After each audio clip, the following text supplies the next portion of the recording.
अस्सलाम वालेकुम जी, मेरा नाम है ज़ीशान हुसैन और आप देख रहे हैं हमारा YouTube channel deep seek R1। China का एक ऐसा आर्टिफिशियल इंटेलिजेंस का सॉफ्टवेयर था जिसने चैट जीपीटी को बीट कर दिया था, इसको पीछे छोड़ दिया था। यूएसए की इकोनॉमी जितनी भी आर्टिफिशियल इंटेलिजेंस के रिलेटेड थी वो ऑलमोस्ट कोलैप्स कर गई थी। एक दिन में $100 ट्रिलियन का नुकसान हुआ था। खैर, ये तो हो गया इसका बेसिक से इंट्रोडक्शन।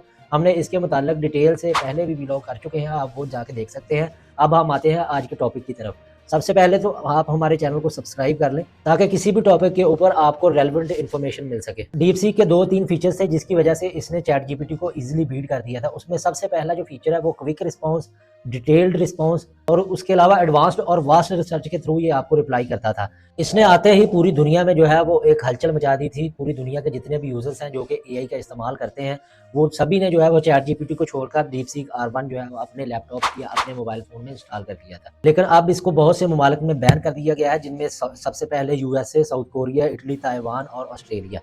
ये तमाम ममालिक में डीप सीक R1 को बैन कर दिया गया है। उसकी सबसे बड़ी वजह यह बताई गई है कि चाइना जो कोल्ड वार कर रहा है, जैसे कि यूएसए को बीट करने के लिए जितने भी इकदाम कर रहा है, उनमें से ये एक डीप सीक भी उनका एक बहुत बड़ा हथियार है जो कि पूरी दुनिया को कंट्रोल करने के लिए वो इस्तेमाल कर रहा है। प्राइवेसी पॉलिसी एक ऐसी चीज है जिसको तकरीबन कोई भी यूजर डिटेल से पढ़ता नहीं है और जाकर उस पर क्लिक कर देता है, यानी कि उसकी तमाम टर्म्स एंड कंडीशंस को एग्री कर लेता है। लेकिन अगर डीप सीक की प्राइवेसी पॉलिसी के कुछ पॉइंट्स की बात की जाए तो उनमें ये आपकी ईमेल, फोन नंबर, पासवर्ड आपके जितने भी हैं और आपकी डेट ऑफ बर्थ, आपकी चैट हिस्ट्री एप्लीकेशन के लिए और उसके अलावा आपकी ऑडियो और वीडियो के जितने भी इनपुट्स हैं किसी भी सॉफ्टवेयर पर आप दे रहे हैं, इस तमाम की तमाम इन्फॉर्मेशन तक जो है डीप सीक आप एक्सेस कर लेता है उस प्राइवेसी पॉलिसी के थ्रू, जब आप उसको एग्री कर लेते हैं।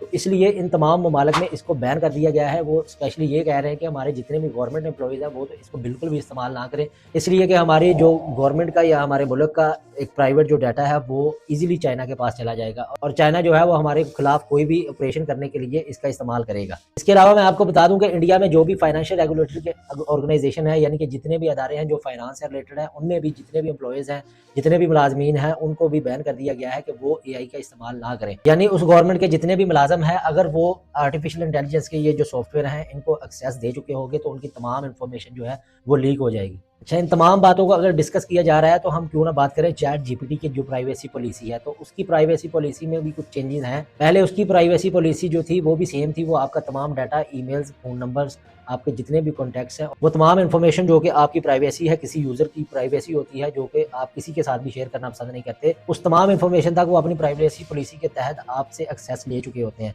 यानी कि कोई भी बंदा जब इसको इस्तेमाल करना शुरू करता है तो वो जितनी भी प्राइवेसी पॉलिसी है उसको खास तरीके से डिजाइन भी इस तरह किया जाता है कि ताकि कोई भी यूजर इसको मुकम्मल पढ़ ही ना पाए। अगर कोई पढ़ना भी चाहे तो ऐसे बुलेट्स और की पॉइंट्स यूज किए जाते हैं जो कि आम आदमी की समझ में नहीं आते। तो इसी तरह मैं आपको बता दूं कि चैट जीपीटी को भी इटली में जो है वो बैन कर दिया गया था 2023 में, लेकिन उसके बाद चैट जीपीटी ने कुछ चेंजेस की थी और फिर दोबारा इसको इटली में मुतारफ कराया गया।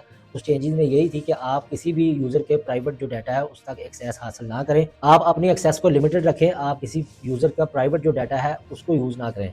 और इसी तरह चाइना भी बहुत सारे जो सोशल मीडिया की एप्स हैं जो यूएसए से बिलोंग करती हैं, यानी कि जिनका ओरिजिन यूएसए में है, चाइना ने उन तमाम ऐप्स को जो है वो बैन किया हुआ है, जैसे कि ट्विटर हो गया, यूट्यूब होगी, फेसबुक हो गया, और अपने सॉफ्टवेयर इसके अल्टरनेटिव बहुत अच्छे मुतारफ कराए हैं जो कि आम लोग इस्तेमाल करते हैं और उनका फ़ायदा उठाते हैं अपनी सोशल लाइफ को एंगेज करने के लिए। तो डीप सीक की प्राइवेसी और पॉलिसी के मतलब जितनी भी फैक्चुअल बातें थी हमने आपको बताई कि ये कितना खतरनाक है किसी भी इंसान के लिए, इवन कि इंडिविजुअल यूजर के लिए, और फिर नेशन वाइड तो ये खतरनाक है ही। इसलिए आप भी इसका इस्तेमाल करने से पहले इसको जो है वो लिमिटेड एक्सेस तक रखें, यानी कि उसकी प्राइवेसी पॉलिसी को एक्सेप्ट ना करें। आप किसी न किसी तरीके से अगर हो सके तो आप वीपीएन का इस्तेमाल करके इसमें एक्सेस हासिल कर सकते हैं। उम्मीद करते हैं कि आज का ये व्लॉग भी आपको पसंद आया होगा। इस वीडियो को लाइक कीजिए, कमेंट कीजिए, अपना फीडबैक देते रहें और अपना और अपने प्यारों का ख्याल रखें। अल्लाह हाफ़िज़।